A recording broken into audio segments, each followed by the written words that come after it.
Bonjour à tous. Bonjour. Alors, je suis Clotilde Brien, je suis responsable des programmes d'affaires publiques de Facebook en France. Et je suis Emmanuelle Larocque, je suis la directrice d'une start-up sociale qui s'appelle Social Builder. Voilà, et on est présente aujourd'hui pour vous parler, vous présenter un grand projet qu'on a lancé en janvier dernier d'accompagnement des femmes en France au numérique et au leadership féminin. On l'a lancé en présence de Sheryl Sandberg. Mais avant de rentrer plus dans le détail des grands axes de ce projet, on voulait revenir rapidement sur quelques insights liés à nos deux parcours respectifs qui sont hyper différents. Je crois que toi, Emmanuelle, tu as plongé la tête la première dans l'entrepreneuriat. Moi, j'ai plutôt un parcours de grands groupes qui était assez loin du numérique et du digital initialement. Mais on est réunis aujourd'hui face à vous grâce à ce projet autour des femmes, autour de leadership féminin et de l'accessibilité au numérique, parce qu'on a deux convictions très fortes, même si on a des parcours hyper différents et qu'on a évolué dans des secteurs vraiment très différents. Notre première conviction, c'est que chacune de nous peut être leader. Chacune de nous peut être leader. Et j'entends pas seulement leader au sens de diriger une entreprise, une entité, une expertise, un projet, mais leader au sens d'écouter vraiment ce qui nous habite profondément. Quels sont nos désirs? Avoir le courage de les mettre en œuvre et prendre le risque d'aller jusqu'au bout. Avoir l'audace d'aller jusqu'au bout pour nous-mêmes devenir des leaders pour toute la communauté, les personnes, femmes et hommes qui nous entourent. Et notre deuxième conviction, c'est que le numérique peut nous y aider. C'est un tremplin formidable pour nous faire connaître, pour faire connaître une cause, un produit, rencontrer un marché, réduire toutes les barrières d'accessibilité au marché. Vous voyez, avant, pour lancer un produit, il nous fallait un lieu, un espace, un magasin, il fallait une vitrine, il fallait faire du porte-à-porte. Et aujourd'hui, de chez nous, avec un peu d'imagination, un ordinateur, un peu de créativité, on peut déplacer des montagnes. Et on peut faire bouger les lignes et toucher des milliers de personnes. Voilà. Alors, dans mon parcours, sur les 10 dernières années d'expérience professionnelle que j'ai eue, j'ai rencontré de nombreuses femmes qui refusaient d'écouter ce qu'elles avaient en elles et ce pourquoi elles étaient faites, ou vraiment leur désir, ce qu'elles voulaient faire, qui refusaient également de mettre tout ça en œuvre, voire d'aller jusqu'au bout, qui refusaient de croire en leurs compétences et de croire en elles. Vous savez, chez Facebook, on a beaucoup de formations au management et de coaching, notamment pour les femmes, où on différencie et les compétences, ce dans quoi on est bon, et nos forces, ce qu'on aime faire. Et si jamais ces forces et ce désir ne viennent pas rejoindre les compétences, on ne pourra pas déployer nos compétences jusqu'au bout. Et ça, c'est hyper important. Et ça se retrouve également dans ce que Sheryl Sandberg, la numéro 2 de Facebook, dit, c'est dans cette différence de réponse entre les femmes et les hommes qu'on demande d'expliquer les clés du succès. Les hommes répondront souvent « je suis fort, je suis génial ». Et c'est super parce qu'ils croient en eux. Et certaines femmes répondront, expliqueront ces clés du succès par des facteurs externes. On m'a beaucoup aidée. J'ai eu de la chance. J'ai travaillé dur. Et tout ça pour dire que la première des limites qu'on se pose dans le leadership, c'est des limites que l'on s'impose à nous-mêmes. C'est des limites qui viennent de l'intérieur de nous-mêmes. J'ai également rencontré pas mal de personnes qui disaient soutenir la cause des femmes et en toute sincérité, mais pour qui soutenir la cause des femmes, c'était pousser les femmes à faire un choix entre la réussite professionnelle et l'accomplissement personnel. Et vous voyez, la première grande étape de mon parcours professionnel, ça a été d'intégrer une grosse boîte de com de crise à Paris, qui gérait aussi bien des rappels de produits que des accidents nucléaires, que des bateaux qui se retournent, des crashs d'avions, etc.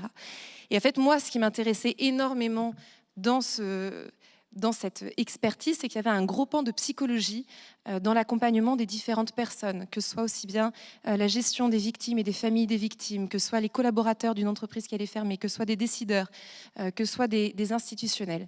Et ça me passionnait. Et en fait, quand j'ai accepté et que j'ai signé pour ce poste, j'ai eu pas mal de commentaires autour de moi et dans mon entourage qui m'ont dit « mais est-ce bien raisonnable ? Est-ce que tu es sûr que tu veux faire ça ? 1, c'est un milieu d'hommes. 2, ce sera éreintant. 3, une femme n'a pas sa place là-dedans. Et 4, tu vas faire une croix sur ta vie personnelle. Et en fait, j'ai tenu parce que je savais que c'est ce que je voulais et j'ai découvert en moi des compétences et ça m'a révélé vraiment une partie de moi-même que je ne connaissais pas. Et pourquoi j'ai réussi? Parce qu'il y avait une partie de moi dans ce travail. La deuxième grande étape et expérience professionnelle que j'ai eue, ça a été d'intégrer Facebook. Et cette fois, c'est moi qui me suis dit, est-ce que c'est bien raisonnable? Quand je suis tombée enceinte au milieu de mon process de recrutement. Et là, c'est moi qui me suis fixé une limite, avec une crise de légitimité, en me disant, non mais quelle boîte accepterait de recruter une femme enceinte? Qui suis-je pour, entre guillemets, leur imposer ça? Alors je vous rassure, je suis maman d'une petite fille que j'adore et qui est extraordinaire, et qui fait ma joie, mais je m'étais fixé cette barrière, et donc j'ai arrêté le process de recrutement, alors qu'il me restait encore plusieurs semaines. Et en fait, c'est ma directrice de l'époque qui est venue me chercher, qui m'a pris entre quatre yeux et qui m'a dit « Comment oses-tu arrêter, parce que tu es enceinte, un process de recrutement, un projet qui te tient à cœur? Tu n'es pas malade, et quand bien même tu serais malade, dans quelle mesure ça remet en question tes compétences, ta motivation et cette valeur ajoutée unique que tu peux donner à l'entreprise ?» Et donc, du coup, j'ai continué. Et... J'ai continué et en fait tout ça pour vous dire que, en effet, on a plein de périodes dans nos vies où on se dit on va aller au-delà, mais on a des périodes aussi de vulnérabilité, des périodes où on se pose la question de la légitimité. Et en fait, dans ces cas-là, il faut vraiment être à l'écoute des personnes autour de nous qui vont nous permettre de croire que nous, femmes, on a autant d'opportunités que les hommes et que n'importe qui d'autre ait autant de possibilités à mettre en œuvre ce qu'on aime, ce qu'on désire faire et nos compétences. Donc la société évolue et je pense qu'elle bouge vraiment dans le bon sens. On a beaucoup plus d'horizons professionnels et d'opportunités que nos mères, que nos grands-mères. Mais il y a encore beaucoup à faire et je pense que je ne donnerai pas les chiffres du nombre de femmes qui sont PDG du CAC 40, ni du nombre de femmes qui sont dirigeantes en TPE, PME ou du nombre de femmes entrepreneurs, parce que je pense qu'une pierre sera vraiment franchie.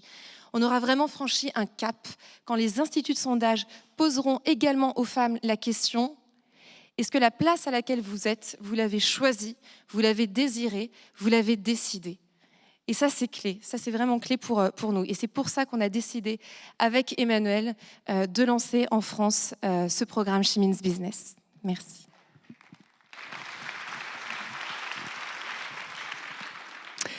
Donc on s'était dit on va te raconter une petite tranche d'histoire toutes les deux. Donc je vais vous raconter aussi peut-être 2-3 choses que j'ai apprises dans mon parcours qui peut-être vont aussi vous inspirer. En tout cas peut-être ne serait-ce qu'une personne, ce sera déjà ça. Le premier apprentissage, c'est que, en tout cas, je suis maintenant convaincue que chacun et chacune d'entre nous peut vraiment dessiner la vie qu'il ou elle souhaite. Juste une petite tranche de vie. Donc moi, j'étais un peu partie sur une voie toute tracée après mes études de commerce. J'ai fait une petite tentative avortée de création d'entreprise. Déjà à l'époque, ça me titillait. Et je suis partie dans le conseil. Et autant vous dire que dans ma famille qui n'avait pas fait d'études, c'était le Graal. Et à l'époque, c'était le Graal.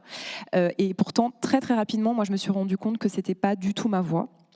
Et j'ai décidé, au bout de très peu de temps, de faire du coup un 360, de reprendre des études. Je venais déjà investir un certain nombre d'années en études et d'aller sur un chemin qui était plutôt le secteur de l'impact sociétal. Et pour vous dire un petit peu l'environnement dans lequel j'étais, j'en ai parlé à un de mes meilleurs amis quand j'ai donné ma démission. Et je lui dis ça y est, je change de crèmerie. Et donc ce meilleur ami qui est devenu mon conjoint. Et à l'époque, il m'avait dit, t'as vraiment des problèmes de riches ? Comment tu peux te permettre de faire un truc comme ça? T'as un super boulot. Voilà, c'est pour vous dire que même des fois, quand on entend une petite voix qui nous dit non, c'est juste pas ma voix, les personnes en qui on a le plus confiance peuvent être un peu un petit peu des tests de votre envie, de votre résistance.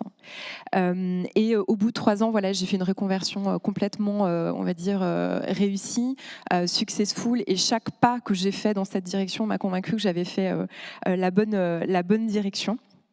Donc face à la défiance, garder la confiance avec beaucoup de travail, bien sûr, beaucoup de persévérance, mais on peut vraiment construire la vision qu'on a de nous-mêmes et de ce qu'on a envie de faire pour nous-mêmes. Le deuxième apprentissage que je partage avec vous, c'est la question de l'impact sur le réel, l'impact sur le monde. Moi, j'ai toujours, depuis la création de Social Builder, une vision très très claire de ce que je voulais construire. Je voulais créer une organisation qui changerait radicalement la place des femmes dans l'économie numérique. Ok, nos barrières. Je me suis dit, on va vraiment dépasser le statu quo parce que, on va innover, on va faire beaucoup d'actions, vraiment, et on va créer des ponts entre des univers qui ne se parlent pas aujourd'hui. Pour que la question de la mixité dans le numérique, ce ne soit pas un must-have, mais c'est une question nécessaire. Et aujourd'hui, avec ce projet She-Means Business, qui a une vocation massive, puisqu'on veut accompagner, former 15 000 femmes sur les sujets numériques, entrepreneuriat, leadership, je me dis qu'on est sur la bonne voie et qu'on est en train de remporter ce pari-là. Donc une vision claire et des actions massives, et on peut vraiment, vraiment changer le monde en toute objectivité maintenant, je pense.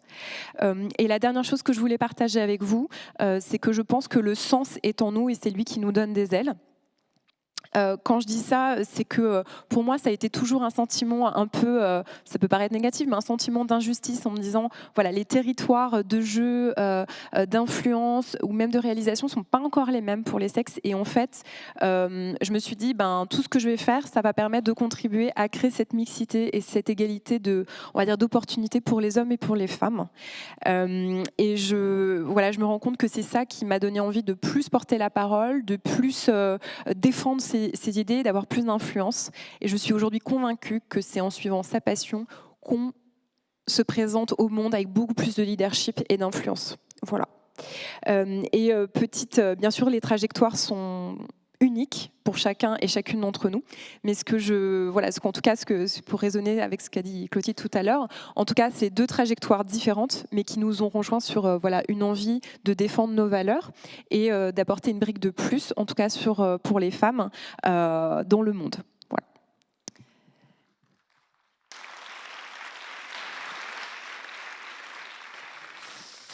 Alors, She-Means Business, donc pourquoi Facebook a décidé de lancer ce programme, qui est un programme qui touche maintenant plusieurs dizaines de pays dans le monde et plusieurs dizaines de milliers de femmes. La communauté She-Means Business est assez importante. L'accessibilité des femmes, notamment au numérique, puisque c'est notre secteur aussi d'activité, est vraiment dans l'ADN en soi de Facebook et hyper activement portée par le leadership.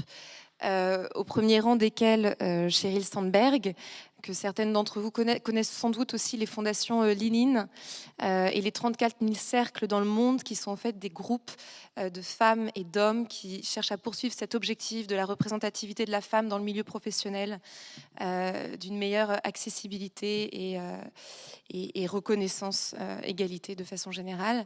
En France, on a un cercle Lean In qui regroupe plus de 1000 personnes. Et donc, du coup, c'est vraiment porté par cette ambition, et notamment par Sheryl, qu'elle a décidé, quasiment en même temps que Lean In, de lancer ce vaste mouvement She-Means Business. Derrière le leadership, je pense qu'il y a quelque chose qu'on ne dit pas suffisamment assez chez Facebook et qui, moi, m'a énormément surprise et touchée.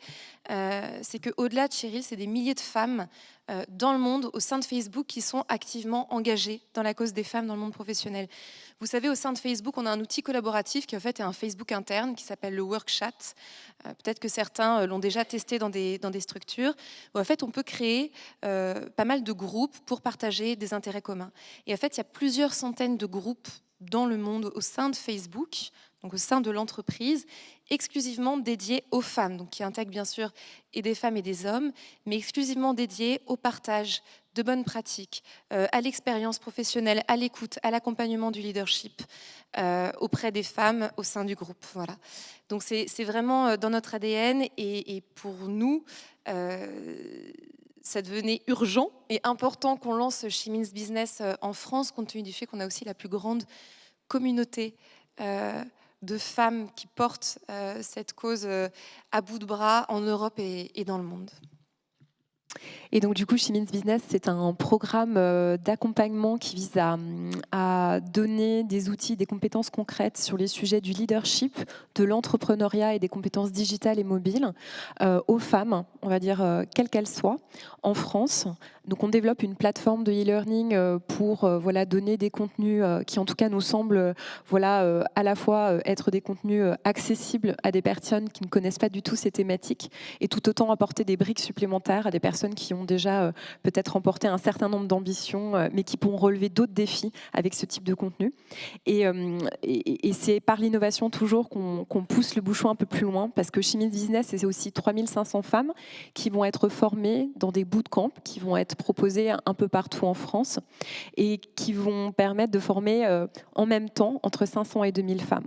Donc par l'innovation de format, aujourd'hui, on rend accessible des contenus à très forte valeur ajoutée avec des formateurs de très grande qualité. Le mieux de ce qu'on peut offrir pour permettre aux femmes de faire un pas de plus dans la concrétisation de leurs ambitions. On espère vraiment, avec toute humilité, on va pouvoir le faire. En tout cas, on y met toute l'énergie nécessaire pour que ça arrive. Et on peut dès à présent dire que le premier bootcamp She Means Business aura lieu le 7 juin prochain à Lille. Donc vous pouvez dès à présent, bien sûr, nous envoyer un petit email pour nous dire que si vous souhaitez être informé de la suite. Mais ce n'est qu'une première annonce avec un programme qui sera passionnant ces prochains mois. Plusieurs villes en France. Et juste un mot avant de te laisser conclure.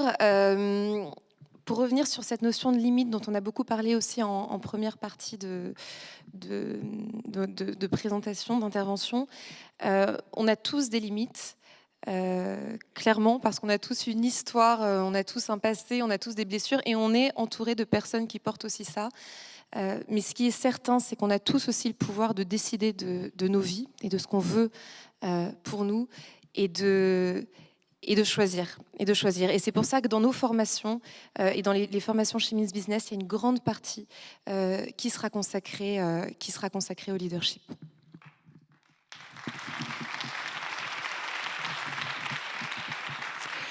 Et je m'étais promis que j'en parlerais avant de vous quitter. C'est juste la dernière petite chose que je voudrais dire, c'est en tout cas pour les femmes, Embrace Technology. Pourquoi Embrace Technology ? Parce qu'aujourd'hui, on a dans nos programmes de formation beaucoup de femmes qui viennent à nous en ayant vraiment un sentiment d'illégitimité d'aller vers la technologie sous prétexte qu'elles n'ont pas fait des formations d'ingénieurs. Et comprenons bien que l'ensemble des métiers vont être complètement revisités par la technologie, ce qui va nous amener à mobiliser des compétences autour de la créativité, du lien sociétal. Toutes ces compétences-là avec lesquelles je dirais on est tous à peu près en phase et envie de les développer. La technologie, c'est vraiment le dernier bastion, je pense, sur lequel on a besoin des femmes pour comprendre justement comment on va dessiner le monde de demain. Il faut comprendre le potentiel de notre technologie. Donc, Embrace Technology, on n'a jamais plus de 3 ans de retard sur tout ce qui est technologique. Donc allez-y, vraiment sincèrement, ce sera le dernier gap pour accomplir, je pense, ce que vous avez envie de faire dans le monde de demain. Merci à toutes et à bientôt. Au revoir.